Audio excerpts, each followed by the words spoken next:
बाबू के आगे नतमस्तक एसएमएस अस्पताल प्रशासन। बात अस्पताल में 39 मंत्रालय कार्मिकों के कार्य विभाजन से जुड़ी हुई है। दरअसल पिछले साल के अंत में अधिकांश बाबुओं का काम बदला गया था, लेकिन अप्रैल तक किसी भी बाबू ने नई जगह नहीं संभाली अपनी जिम्मेदारी।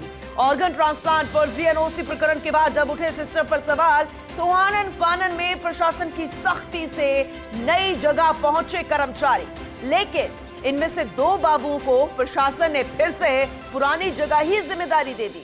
सहायक प्रशासनिक अधिकारी राजेश पारिक को फिर से केंद्रीय औषधि भंडार, वरिष्ठ सहायक जियाउर रहमान को स्टोर एवं A&M को जिम्मेदारी दे दी गई। खुद चिकित्सा मंत्री कह चुके हैं कि लंबे समय तक एक ही जगह कार्मिक नहीं लगेंगे, लेकिन फिर ऐसे में सवाल तो खड़े होंगे ही। सवाल ये कि आखिर प्रशासन ने किसके दबाव में ये आदेश कैंसिल कर दिए और फिर वापस से पुरानी ही जिम्मेदारी उन्हें सौंप दी।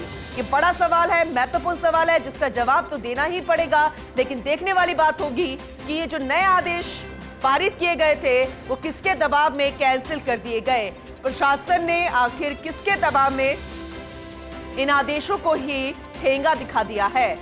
पुरानी जगह जिम्मेदारी दे दी गई, 2 बाबुओं को प्रशासन ने जिम्मेदारी दी है, लेकिन वापस पुरानी जगह पर। अब सवाल ही खड़ा होता है कि लंबे समय तक एक ही जगह पर नहीं टिकेंगे कार्मिक, तो फिर क्यों पुरानी जिम्मेदारी दी गई।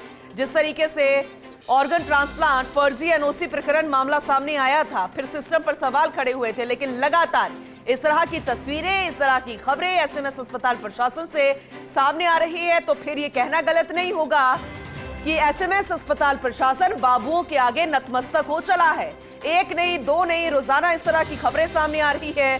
अब जो नया मामला सामने आया है वो अस्पताल में 39 मंत्रालय कार्मिकों के कार्य विभाजन से जुड़ी हुई है। एसोसिएट एडिटर विकास शर्मा हमारे साथ जुड़ चुके हैं, ज्यादा जानकारी उनसे लेंगे। विकास जी, क्योंकि अब रोज ही इस तरह के मामले सामने आने लगे हैं एसएमएस अस्पताल प्रशासन पर, तो ये कहना गलत नहीं होगा कि ये आदेशों को अस्पताल प्रशासन ठेंगा दिखा रहा है, क्योंकि जब ये कहा गया था कि कार्मिक एक जगह काम नहीं करेंगे, तो फिर वापस से पुरानी जिम्मेदारी क्यों दे दी गई।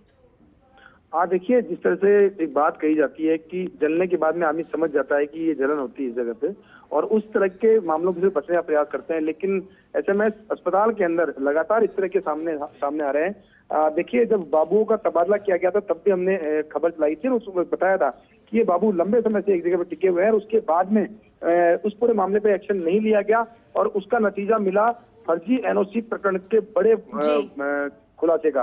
और उसी के बाद में सारे बाबू जो है उनको इधर से उधर करने की कवायद शुरू की गई। उन कवायद के अंदर जिन 2 बाबुओं को लेकर हम खबर दे रहे हैं, इन दोनों बाबुओं का जो तबादला है वो एक बार फिर से प्रशासन ने वापस पुनः उसी जगह पर कर दिया है जहां पर उनकी पहली जिम्मेदारी थी।